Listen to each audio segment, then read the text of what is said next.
ದೀರ್ಘ ಸ್ವರವನ್ನು ಕೇಳಿ ಓಡೋಡಿ ಬಂದವರು ತಂದೆ ಕರೆಸಿರುವ ಕಾರಣವೇನು? ನಮ್ಮಿಂದ ಏನಾಗಬೇಕು?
ಓಡೋಡಿ ಬಂದವರಿದ್ದೇವೆ.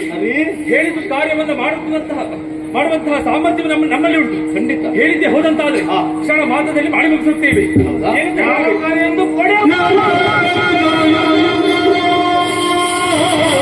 ಹೀಗೆ ಹಿಂಸೆಯನ್ನು ದಿನ ದಿನ ಹೆಚ್ಚಾಗ್ತಾ ಉಂಟು. ಸರಿ, ಅಧರ್ಮದ ಹಾದಿಯನ್ನು ತುಳಿತಾ ಇದ್ದಾರೆ. ಅಂತವರನ್ನ ಧರ್ಮ ಮಾರ್ಗದತ್ತ ತರುವಲ್ಲಿ ನಾವು ಪ್ರಯತ್ನ ಮಾಡಬೇಕು. ನಿನ್ನ ತಂದೆಯಾದಂತಹ ನಾನು ನಿಮ್ಮನ್ನ ಕರೆದ ತಕ್ಷಣ ಧರ್ಮ ಅಲ್ವಾ? ಭೂಲೋಕದಲ್ಲ ಹಾಗಲ್ಲ. ಈಗಾಗಲೇ ಕೆಲವಷ್ಟು ಪ್ರದೇಶದಲ್ಲಿ ಕೆಲವರು ಏನು ಗೊತ್ತಾ, ಅಪ್ಪ ಕರೆದ ತಕ್ಷಣ ಮಕ್ಕಳು ಬರುವುದಿಲ್ಲ, ಮಕ್ಕಳ ಬಳಿಯೇ ಅಪ್ಪ ಹೋಗ್ಬೇಕಾಗಿದೆ.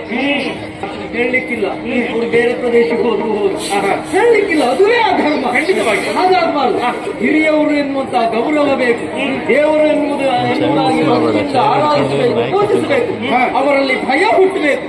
ಹಾಗಾದ್ರೆ ಭಯವನ್ನ ಹುಟ್ಟಿಸುವುದಕ್ಕಾಗಿ ನಿಮ್ಮನ್ನ ಆ ಕ್ಷೇತ್ರಕ್ಕೆ ಕಳುಹಿಸಿಕೊಡುವುದಕ್ಕಾಗಿ ಇಲ್ಲಿಯವರೆಗೆ ಇದಕ್ಕೆ ನಿಮ್ಮ ಅಭಿಪ್ರಾಯ ಬೇಕು ನನಗೆ.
ಅಧರ್ಮವನ್ನು ಮೆಟ್ಟಿ ಧರ್ಮವನ್ನು ನೆಲೆಯಾಗಬೇಕಂತಾದ್ರೆ ನಮ್ಮಂತರೇ ಅಲ್ಲಿ ಹೋಗಬೇಕು. ಯಾಕೆ?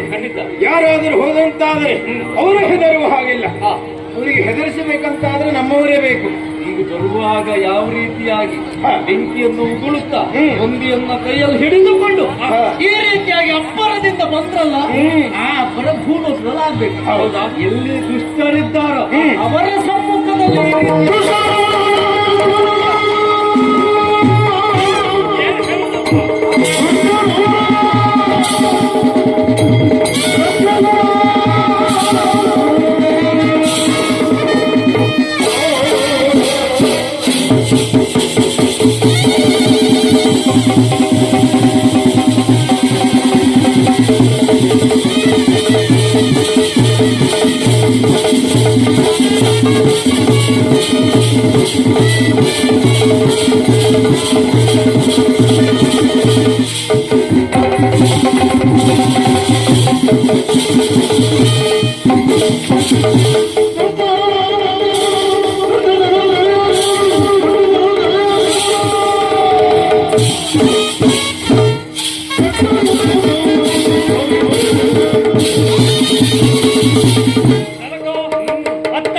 ಸುತ್ತಮುತ್ತ ಇತ್ತಿತ್ತ ಕತ್ತಿತ್ತಿ ನೋಡಿದರೂ ಕೂಡ ಲೋಕದಲ್ಲಿ ಅಧರ್ಮವು ತಾಂಡವವಾಡ್ತಾ ಉಂಟಿದ್ದೇನೋ ಹಾಗೆ ಹೇಳ್ತಾ ಇದ್ದೀರಾ?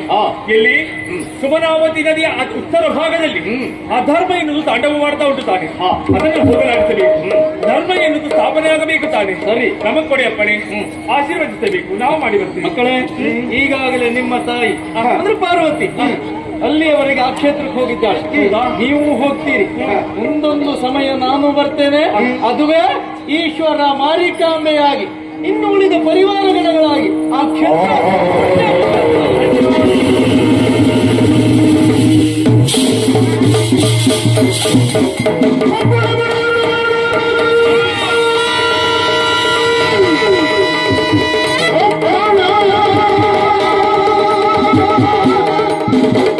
Oh,